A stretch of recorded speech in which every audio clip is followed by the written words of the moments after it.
Hello दोस्तों, आप सभी लोगों का हमारे यूट्यूब चैनल में स्वागत है। जैसा कि हम खान सर बायोलॉजी नोट्स को करा रहे हैं। इससे पहले 10 चैप्टर हो चुके हैं। आज का जो चैप्टर नंबर 11 है। इससे पहले अगर आप लोग उसको नहीं देखे हैं तो जाकर देख लीजिए। तो आज का जो टॉपिक है वह है रिप्रोडक्शन सिस्टम।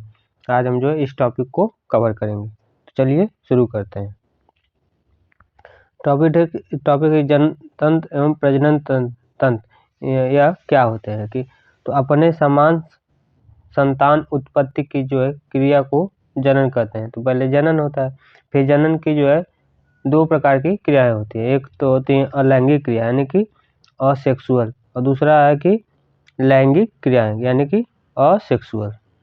और लैंगिक जनन और लैंगिक जनन दो प्रकार के होते हैं। अब दोनों के बारे में विस्तार से देखते हैं। पहले है कि अलैंगिक जनन यानी असेक्सुअल। तो लैंगिक जनन और लैंगिक जनन क्या होता है। इस प्रकार के जनन में नर युग्मक तथा मादा युग्मक की कोई आवश्यकता नहीं होती है। यह जनन की क्रिया एक ही शरीर में हो जाती है और यह जनन कई प्रकार का होता है। तो अलैंगिक जनन में नर युग्मक और मादा युग्मक की आवश्यकता नहीं होती है, वह एक ही शरीर में हो जाता है। तो इस जनन को कई प्रकार से करते हैं, जिसमें भाग एक है कि विखंडन यानी कि फिजन। फिजन के प्रकार से अलैंगिक जनन कैसे होता है। तो फिजन में यानी कि विखंडन में केंद्रक बढ़ जाता है और नए नए शरीर का निर्माण हो जाता है। इस प्रकार का जो जनन कराता है वह अमीबा में देखा जाता है। अमीबा में जो जनन होता है वह विखंडन के कारण होता है। जैसा कि आप फिगर में देख सकते हैं कि एक प्रकार से पहले अमीबा था, यह विस्तार हुआ और उसके बाद 3 टुकड़ों में बढ़ गया। तो इस प्रकार से इसका जनन हुआ। दूसरा है मुकुलन यानी कि बर्डिंग। मुकुलन के द्वारा किस प्रकार से अलैंगिक जनन होता है। इस प्रकार के जनन में शरीर में एक उभार पैदा होता है। इस प्रकार के जनन में शरीर में एक उभार पैदा होता है जिसे बर्ड कहते हैं। और यह बर्ड कुछ समय पश्चात अर्थात टूटकर नए जीव का निर्माण कर देता है। यह जो बर्ड होता है कुछ समय के पश्चात टूटकर नए जीव का निर्माण कर देता है। फिगर में आप देख सकते हैं, पहले ऐसे था, उसके बाद उभार हुआ, फिर इस प्रकार से हुआ, फिर यहाँ से टूटकर एक नया जीव बन गया। तो यह मुकुलन प्रकार से इस मुकुलन यानी कि बर्डिंग प्रकार से जनन इस तरीके से होता है। आगे देखते हैं कायिक जनन। कायिक जनन क्या होता है यानी वेजिटेशन। इस प्रकार का जनन क्या होता है। तो वैसा जनन जिसमें जड़, तना तथा पत्तियां भाग लेते हैं उन्हें कायिक जनन कहते हैं। तो जड़, तना तथा पत्तियां जिसमें भाग लेते हैं उनको कायिक जनन कहते हैं। जैसे कि ब्रायोकिलम यानी कि पत्थर चट्टा, गन्ना, आलू, गुलाब, शकरकंद, ये सभी किस प्रकार के जनन के कारण होते हैं। तो यह सभी कायिक जनन इन सभी में पाया जाता है। आगे देखते हैं जनन का दूसरा जो भाग है वह है लैंगिक जनन यानी कि सेक्सुअल रिप्रोडक्शन। तो लैंगिक जनन क्या होता है। इस प्रकार के जनन में नर युग्मक तथा मादा युग्मक का मिलना आवश्यक होता है, तभी जाकर जनन होता है, जिसमें एक्रोसोम, न्यूक्लियस, शुक्राणु, टेल और माइटोकॉन्ड्रिया पाई सभी जब मिलते हैं तो हमारा लैंगिक जनन होता है। जिसमें चौथा है सीसन यानी पेंस क्या होता है। तो यह बाहरी जननांग है। इसका मुख्य कार्य क्या होता है। कार्य शुक्राणु को मादा जननांग तक पहुंचाना होता है। तो जो मेल कैंडिडेट होते हैं उनके शुक्राणु को फीमेल यानी कि मादा जननांग तक पहुंचाने का काम को सीसन यानी कि पेंस कहलाता है। आप देख सकते हैं कि टेस्ट मादाओं में टेस्ट पाए जाते हैं, वेट डिफरेंस पाए जाते हैं और इपिक डायनेमिक ये सभी फीमेल यानी कि मादाओं में पाए जाते हैं। इसमें और भी रिमार्क तौर पर नोट है कि टेस्टोस्टेरोन वह हार्मोन पुरुषों में गौर लैंगिक लक्षण पाया जाता है। जैसे कि दाढ़ी का निकलना, मूछ, आवाज का भारी होना, ये सभी पुरुषों में गौर लैंगिक लक्षण के कारण पाया जाता है। और किससे होता है। तो यह टेस्टोस्टेरोन हार्मोन के कारण होता है। और यह टेस्टोस्टेरोन हार्मोन केवल पुरुषों में ही पाया जाता है।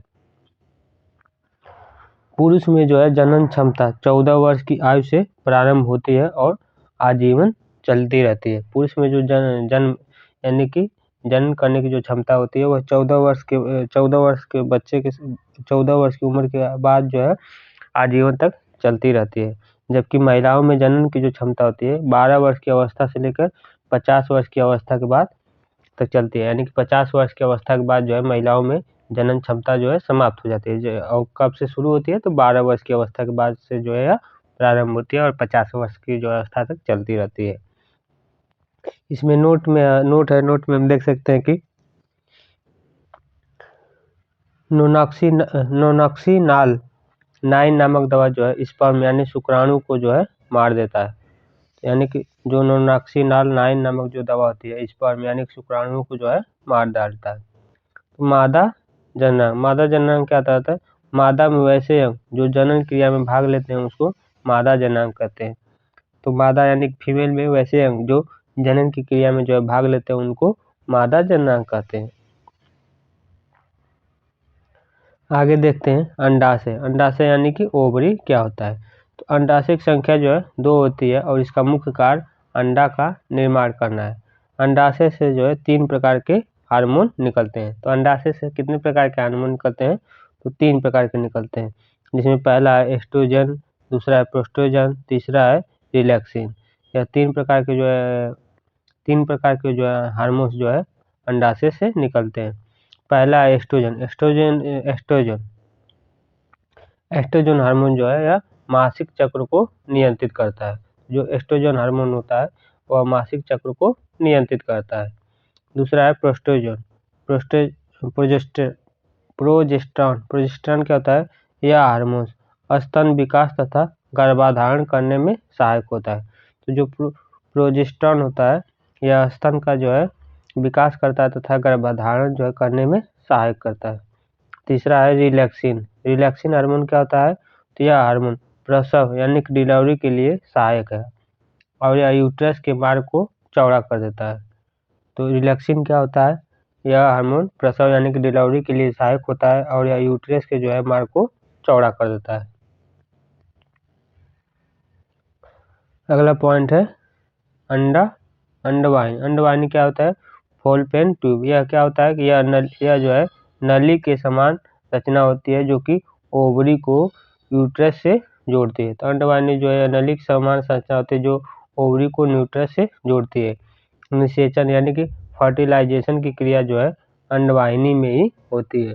जो फर्टिलाइजेशन की क्रिया होती है वह अंडवाहिनी में ही होती है। नर युग्मक को शुक्राणु कहते हैं और वही शुक्राणु जनन क्रिया में भाग लेते हैं जिनकी पूंछ होती है। प्रत्येक जो है शुक्राणु में 23 जोड़े क्रोमोसोम पाए जाते हैं। तो प्रश्न पूछ देता है कि प्रत्येक शुक्राणु में कितने जोड़े क्रोमोसोम पाए जाते हैं? क्रोमोसोम जो है 23 जोड़े होते हैं। आगे देखते हैं कि मादा युग्मक का जो है अंडाणु यानी कि मादा युग्मक के जो अंडाणु यानी कि ओवम कहते हैं। अंडाणु का जो आकार होता है वह स्पर्म से बहुत ही बड़ा होता है। अंडाणु गोल आकार का होता है और इसमें भी 23 जोड़े क्रोमोसोम पाए जाते हैं। अंडाणु के जो है बाहर के आवरण को कोरोना रेडियोटा कहते हैं। अंडाणु के बाहर के आवरण को कोरोना रेडियोटा कहते हैं। कोरोना रेडियोटा के अंदर एक झिल्ली पाई जाती है जिसे जोना प्लेसोडा कहते हैं। जोना प्लेसोडा कहते हैं। फिगर में आप लोग देख सकते हैं कि यह नर्वस है यानी न्यूक्लियस है जिसमें ओवम यानी कि अंडाणु जिसमें बाहरी परत को कोरोना रेडियोटा तथा आंतरिक भाग को जोना प्लेसोडा कहा जाता है। अगला पॉइंट है वह है नर जननांग। नर जननांग क्या होता है? यानी कि मेल। नर के जो है शरीर का वह भाग जो जनन की क्रिया में भाग लेता है उसको नर जननांग कहलाता है। यानी कि मेल के जो है उस पार्ट को जो जनन की क्रिया में भाग लेता है उसको नर जननांग कहते हैं। जिसमें पहला है वृक्क यानी कि टेस्ट। वृक्क क्या होता है? तो इसकी संख्या 2 होती है और यह शरीर के बाहर होता है। इसका मुख्य कार्य क्या होता है? शुक्राणु तथा टेस्टोस्टेरोन का निर्माण करना। तो वृक्क यानी टेस्ट का मुख्य कार्य क्या होता है? यह शुक्राणु तथा टेस्टोस्टेरोन का जो है निर्माण करना होता है। टेस्टोस्टेरोन जो है उत्तेजना को जो है पैदा करता है। शुक्राणु के निर्माण में प्रोस्टेट ग्रंथि भाग लेती है। जो टेस्टोस्टेरोन होता है वह उत्तेजना की क्षमता को जो है पैदा करता है और शुक्राणु के निर्माण में प्रोस्टेट ग्रंथि जो है भाग लेती है। दूसरा है कि अधिविसरण।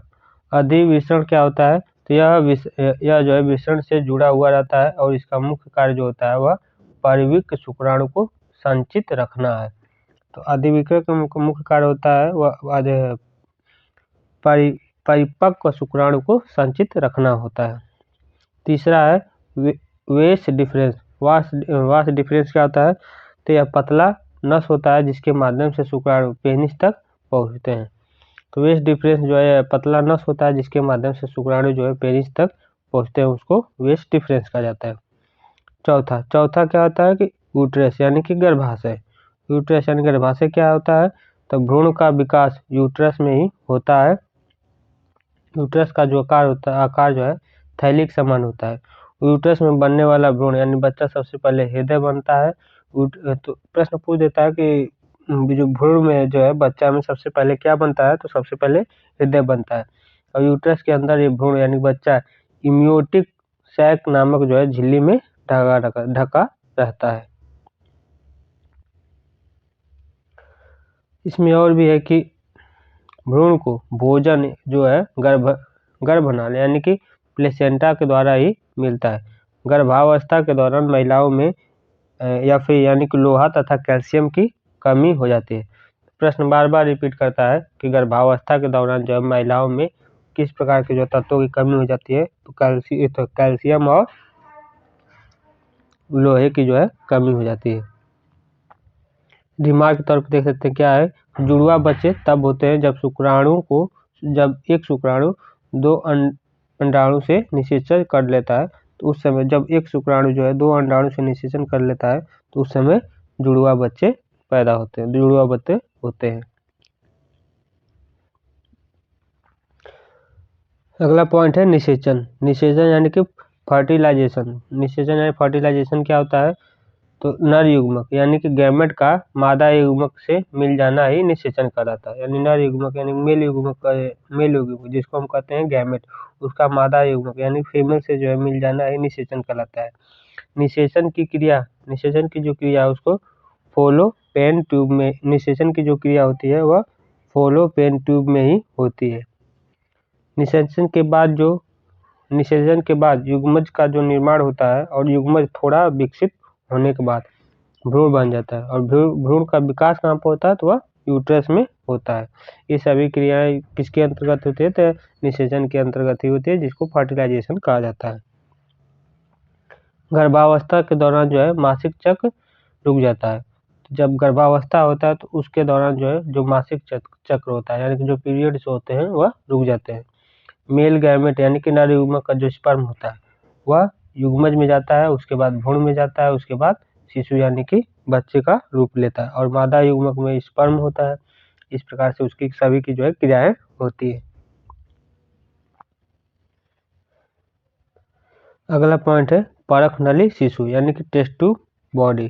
परखनली शिशु यानी कि टेस्ट ट्यूब बॉडी क्या होता है?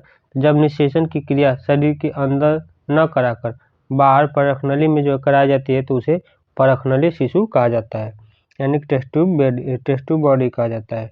जब निषेचन की क्रिया शरीर के अंदर न कराकर बाहर परखनली में कराई जाती है उसको जो है टेस्ट ट्यूब बेबी कहा जाता है। विश्व में जो है पहली बार जो है परखनली शिशु 25 जुलाई सन 1978 को ब्रिटेन में लुई ब्राउन को जो है हुई थी। भारत में पहली परखनली शिशु 6 अप्रैल 1986 को मुंबई में इंदिरा में जो है हुई थी। तो यह सभी पॉइंट पेपर में पूछ सकते हैं। अगला पॉइंट है कि सेरोगेट मदर। सेरोगेट मदर क्या होता है? तो प्रश्न पूछ देता है कि सेरोगेट मदर जो है किनको कहा जाता है? तो जब कोई भी महिला किसी दूसरे बच्चे को अपने गर्भ में पालती है तो वह महिला सेरोगेट मदर कहलाती है, यानी कि किसी और का बच्चा जो है अपने गर्भ में रखना सेरोगेट मदर कहलाता है। तो ऐसी क्रियाएं जो है पैसों के लिए अक्सर होती रहती हैं, गरीब महिलाएं जो है करती हैं, तो उनको जो है सेरोगेट मदर कहते हैं। अगला है नसबंदी यानी कि वास्कोटॉमी। नसबंदी क्या होता है? तो पुरुष नसबंदी को जो है वास्कोटॉमी यानी कि नसबंदी कहते हैं। इसमें वास्ट डिफरेंस है उसी को काट दिया जाता है। तो वास्ट डिफरेंस को जो जब काट दिया जाता है तो उसी को नसबंदी कहा जाता है और यह पुरुषों में ही होता है।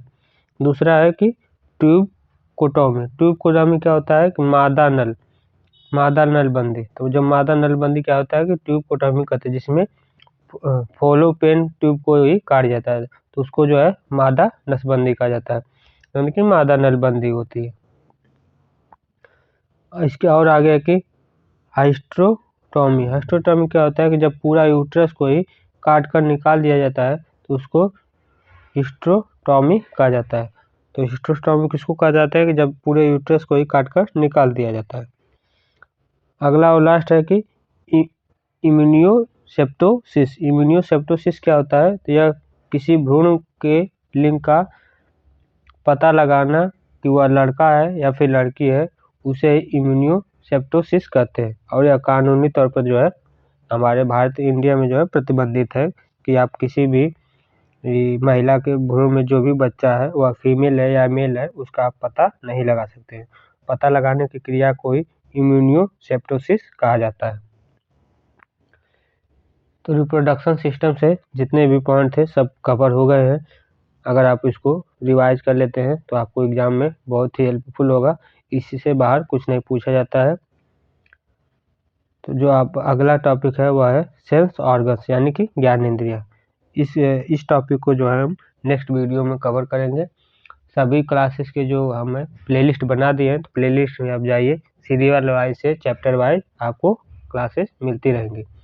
अब इस क्लास को जो है हम नेक्स्ट वीडियो में देखेंगे। तब तक के लिए जय हिंद, जय भारत।